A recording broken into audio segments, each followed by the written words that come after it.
Ravi. The questions begin as soon as I step out of bus number 7A. How was your first day at Albert Einstein Elementary School, Ravi? My mother asks. Did you make any new friends? Do you have homework? Was the bathroom clean? How many other Indians are in your class? Asked Parima.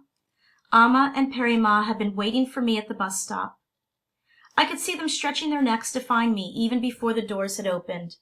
Amma takes my green backpack off my shoulder and carries it as we begin to walk toward our townhouse. I would rather carry it myself, but she insists. My teacher's name is Mrs. Beam, I tell them. Homework is just some reading, and the bathroom is fine.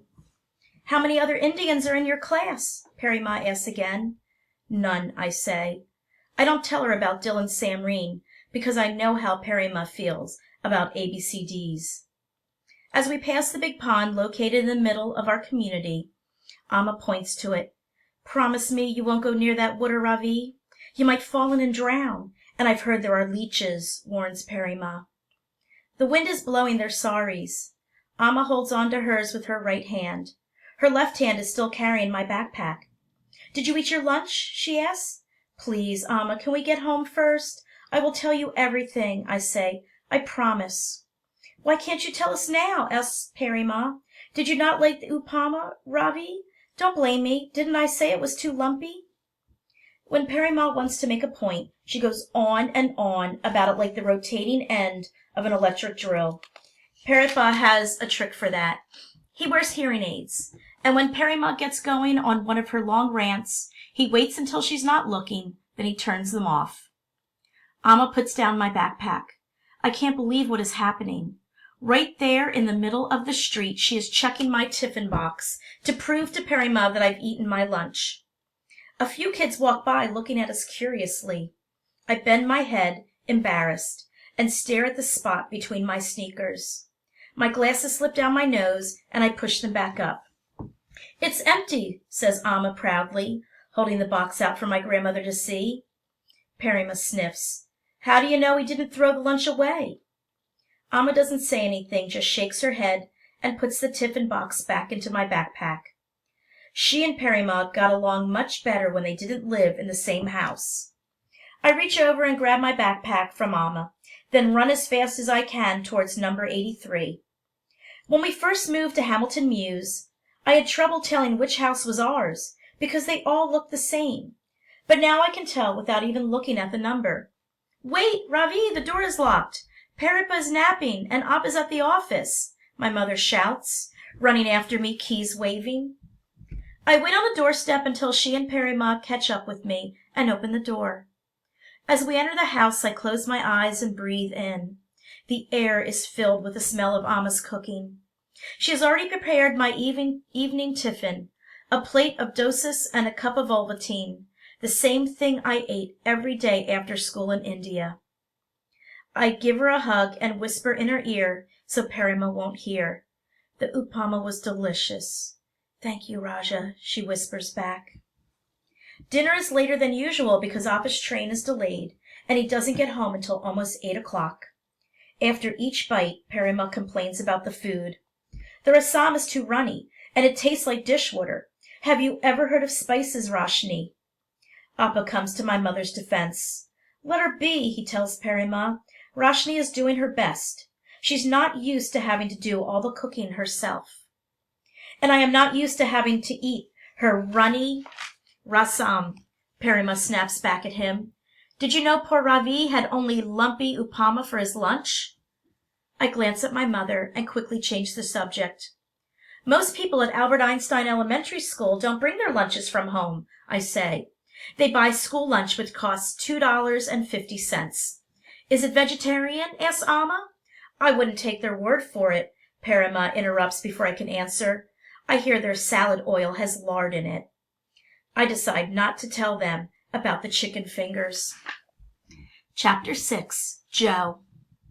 Mom is parked at the curb waiting in the car when school lets out. Her old parking sticker from Mercy Hospital is still stuck to the windshield. She used to be a nurse there, but she and a bunch of other nurses got laid off right before Christmas last year. After that, everything changed. None of the other hospitals around here were hiring nurses, so Mom had to go on unemployment, and Dad took a job driving a truck route because it paid more than he was making at his old job at Walmart. At the end of August, when Mom found out Einstein was looking for a new lunch monitor, she applied for the job without even asking me first. "Hop in," she tells me now, leaning out of the window. "No," I answer, too mad to even look at her. "I'm sorry, Joe," she says. "It was an accident. Force of habit. Would a slice of pizza help make up for it?" I shake my head. She broke her promise big time. 1,000,000 slices of pizza isn't going to make up for that. "Hop in," she says again. "No," I tell her. "I'm walking home." Walking helps me think. Not that I really want to think about all the crummy stuff that happened today. Is it possible to have a worse first day of school? After my mom drives away, I hear someone calling my name. "Joe!" I turn around and see Mr. Barnes hurrying to catch up. "I was hoping I might run into you," he says. "How did it go today?" I feel something hard swell up in my throat, and for a minute I'm scared I might start crying. But I swallow a couple of times and the feeling goes away. "It was okay, I guess," I tell him. "How do you like Mrs. Beam?" he asks. I shrug. "She's shorter than me," I say. Mr. Barnes laughs and pulls a pack of sugarless gum out of his pocket. He offers me a piece, but I shake my head. Sugarless gum gives me a headache. "How's our old friend Mr. Sam Reen doing this year?" I think about the name Dylan called Mr. Barnes behind his back the day he brought his pink hacky sack to school, a word my mother would wash my mouth out with soap for saying. "He's not my friend," I say, "and no offense, but I don't think he's your friend either." "The world is full of Dylan Sam Reams, Joe," Mr. Barnes says, unwrapping a piece of gum and putting it in his mouth. "The trick is to not let them get to you."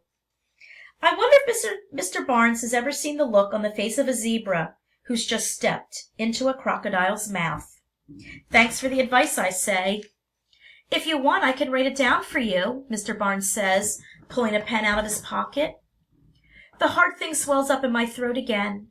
Mr. Barnes knows I have trouble remembering things unless they're written down. "That's okay," I tell him.